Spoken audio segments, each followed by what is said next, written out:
ಬೆಲೆ ಏರಿಕೆಯಿಂದ ಜನ ಕಂಗಾಲಾಗಿದ್ದಾರೆ. ಡೀಸೆಲ್ ದರ ಏರಿಕೆ ಲಾರಿ ಮಾಲೀಕರನ್ನ ದಿಕ್ಕೆಡಿಸಿದೆ. ಬೆಲೆ ಇಳಿಸುವಂತೆ ಸರ್ಕಾರಕ್ಕೆ ಮನವಿ ಮಾಡಿದ್ರು. ಆದ್ರೆ ಇದಕ್ಕೆ ಸರ್ಕಾರ ತಲೆ ಕೆಡಿಸಿಕೊಂಡಿರಲಿಲ್ಲ. ಹೀಗಾಗಿ ನಾಳೆ ಮಧ್ಯರಾತ್ರಿಯಿಂದಲೇ ಮುಷ್ಕರಕ್ಕೆ ಲಾರಿ ಮಾಲೀಕರು ಮುಂದಾಗಿದ್ದಾರೆ.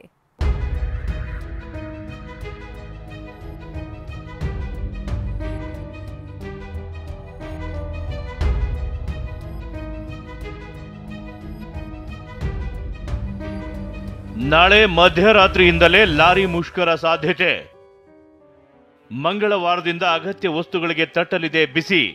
ಡೀಸೆಲ್ ದರ ಏರಿಕೆ, ಟೋಲ್ ಶುಲ್ಕ ಹೆಚ್ಚಳ, ಆರ್ಟಿಒ ಅಧಿಕಾರಿಗಳ ಕಿರುಕುಳ ಸೇರಿದಂತೆ ಹಲವು ವಿಚಾರಗಳನ್ನು ಪ್ರಸ್ತಾಪಿಸಿ ನಾಳೆ ಮಧ್ಯರಾತ್ರಿಯಿಂದಲೇ ಅನಿರ್ದಿಷ್ಟಾವಧಿ ಮುಷ್ಕರಕ್ಕೆ ರಾಜ್ಯ ಲಾರಿ ಮಾಲೀಕರ ಸಂಘ ಕರೆ ನೀಡಿದೆ.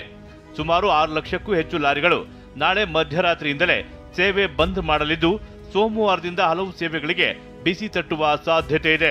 14ನೇ ತಾರೀಕು ಮಧ್ಯರಾತ್ರಿ 12 ಗಂಟೆಯಿಂದ ಮುಷ್ಕರ ಪ್ರಾರಂಭ ಆಗುತ್ತೆ. ಜಲ್ಲಿ ಮಣ್ಣು ಓಡಿಸೋರಾಗಲಿ, ಟ್ರೈಲರ್ನವರಾಗಲಿ, ಅದೇ ಥರ ಈ ಮೀಡಿಯಂ ಗೂಡ್ಸ್ ವೆಹಿಕಲ್ನವರಾಗಲಿ, ಅದೇ ಥರ LPG tankers association already letter ಬಂದ್ಬಿಟ್ಟಿದೆ, ನಮಗೆ ಸಪೋರ್ಟ್ ಮಾಡ್ತೀನಿ ಅಂತ ಹೇಳ್ಬಿಟ್ಟು. ಆಮೇಲೆ ಮನೆಗೆ ಸಿಲಿಂಡರ್ ಕಳಿಸ್ತಾರಲ್ಲ ಅದು ಕೂಡ, ಅದೇ ಥರ APMC yard, chamber of commerce ಎಲ್ಲರೂ ನಮಗೆ ಸಪೋರ್ಟ್ ಮಾಡಿ ಖಂಡಿತ ಇದನ್ನ ಮಾಡಲೇಬೇಕೆಂಬ ಪರಿಸ್ಥಿತಿಗೆ ಬಂದ್ಬಿಟ್ಟಿದ್ದಾರೆ. 12 ಗಂಟೆಯಿಂದ ಯಾವುದೇ ಗಾಡಿ ಕರ್ನಾಟಕ ಒಳಗಡೆ ಬರಲ್ಲ. ಅದೇ ತರ ನಾಳೆ ಲೋಡಿಂಗೇ ಏನೂ ಇರೋದಿಲ್ಲ. ಲೋಕಲಲ್ಲಿ ಕರ್ನಾಟಕದಲ್ಲಿ ಮಾತ್ರ 690 ಇಂದ 700 ಗೂಡ್ಸ್ ಆಫೀಸ್ ಎಲ್ಲ ಕಂಪ್ಲೀಟ್ ಬಂದ್ ಮಾಡ್ತಾ ಇದ್ದಾರೆ. ಅಂದ ಹಾಗೆ 6 ತಿಂಗಳಲ್ಲಿ ಸರ್ಕಾರ 2 ಬಾರಿ ಡೀಸೆಲ್ ದರ ಹೆಚ್ಚಿಸಿದೆ. ಹೀಗಾಗಿ ದರ ಇಳಿಸಬೇಕು ಹಾಗೂ ಹಲವು ಬೇಡಿಕೆ ಈಡೇರಿಸಬೇಕೆಂದು ಸರ್ಕಾರಕ್ಕೆ ಲಾರಿ ಮಾಲೀಕರು ಮನವಿ ಮಾಡಿದರು. ಇದಕ್ಕಾಗಿ ಏಪ್ರಿಲ್ 14ರ ಗಡುವು ಕೊಟ್ಟಿದ್ರು. ಆದರೆ ಸರ್ಕಾರ ಇದಕ್ಕೆ ಸೊಪ್ಪು ಹಾಕಿಲ್ಲ. ಹೀಗಾಗಿ ನಾಳೆ ಮಧ್ಯರಾತ್ರಿಯಿಂದಲೇ ಮುಷ್ಕರಕ್ಕೆ ರಾಜ್ಯ ಲಾರಿ ಮಾಲೀಕರ ಸಂಘ ಮುಂದಾಗಿದೆ. ಇದರಿಂದಾಗಿ ಮಂಗಳವಾರದಿಂದ ಅನೇಕ ಸೇವೆಗಳಲ್ಲಿ ವ್ಯತ್ಯಯ ಆಗಲಿದೆ. ನಾಳೆ ಮಧ್ಯರಾತ್ರಿಯಿಂದಲೇ ಲಾರಿಗಳ ಮುಷ್ಕರಕ್ಕೆ ಕರೆ ಕೊಟ್ಟಿದ್ದು, ಮಂಗಳವಾರದಿಂದ ಸೇವೆ ಸ್ಥಗಿತಗೊಳ್ಳುವ ಸಾಧ್ಯತೆ ಇದೆ. ಕೇವಲ ಲಾರಿ ಮಾಲೀಕರ ಸಂಘ ಮಾತ್ರವಲ್ಲದೆ ಮುಷ್ಕರಕ್ಕೆ airport taxi association, petroleum association, gas ವಾಹನಗಳು, ಆಸಿಡ್ ವಾಹನಗಳು, ಅಕ್ಕಿ, ತರಕಾರಿ ಸೇರಿದಂತೆ ಎಲ್ಲ ಸರಕು ಸಾಗಣೆ ವಾಹನಗಳು ಮುಷ್ಕರಕ್ಕೆ ಬೆಂಬಲ ನೀಡಿವೆ. ಹೀಗಾಗಿ ಅಗತ್ಯ ವಸ್ತುಗಳ ಸರಕು ಸಾಗಾಣಿಕೆಗೆ ಬಿಸಿ ತಟ್ಟಲಿದೆ. ಬದುಕಕ್ಕೆ ಆಗಲ್ಲ, ಅಷ್ಟು ಒಂದು ಹೊರೆ ಆಗಿದೆ.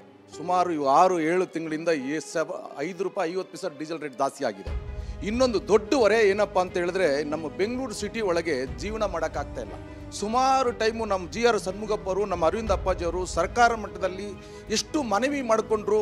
ನಮ್ಮ ರಾಜ್ಯ ಸರ್ಕಾರ, ನಮ್ಮ ಸಿದ್ದರಾಮಯ್ಯ ಸಾಹೇಬರಿಗೆ, ನಮ್ಮ ರಾಮಲಿಂಗಾರೆಡ್ಡಿ ಸಾಹೇಬರಿಗೆ ಸುಮಾರು ಸತಿ ಮನವಿ ಮಾಡಿಕೊಂಡ್ರು. ಅವರು ನಮ್ಮ ಕಡೆ ತಿರುಗಿ ನೋಡ್ತಾ ಇಲ್ಲ. ರಾಜ್ಯದಲ್ಲಿರುವ 6 ಲಕ್ಷ ಲಾರಿಗಳನ್ನ ಸ್ಥಗಿತಗೊಳಿಸೋದಲ್ಲದೆ ಹೊರ ರಾಜ್ಯಗಳಿಂದಲೂ ರಾಜ್ಯಕ್ಕೆ ಗೂಡ್ಸ್ ಲಾರಿಗಳು ಬರೋದಿಲ್ಲ ಅಂತ ಲಾರಿ ಮಾಲೀಕರ ಸಂಘ ಹೇಳ್ತಿದೆ. ಸರಕು ಸಾಗಾಟ ಬಂದ್ ಆದ್ರೆ ದಿನಬಳಕೆ ವಸ್ತುಗಳ ಮೇಲೆ ಬಿಸಿ ತಟ್ಟಲಿದೆ. ಹೀಗಾಗಿ ಸರ್ಕಾರ ಯಾವ ರೀತಿ ಮಾಲೀಕರ ಮನವೊಲಿಸುತ್ತೆ ಅನ್ನೋದನ್ನ ನೋಡಬೇಕು. ಕಿರಣ್ ಸೂರ್ಯ, TV9 ಬೆಂಗಳೂರು.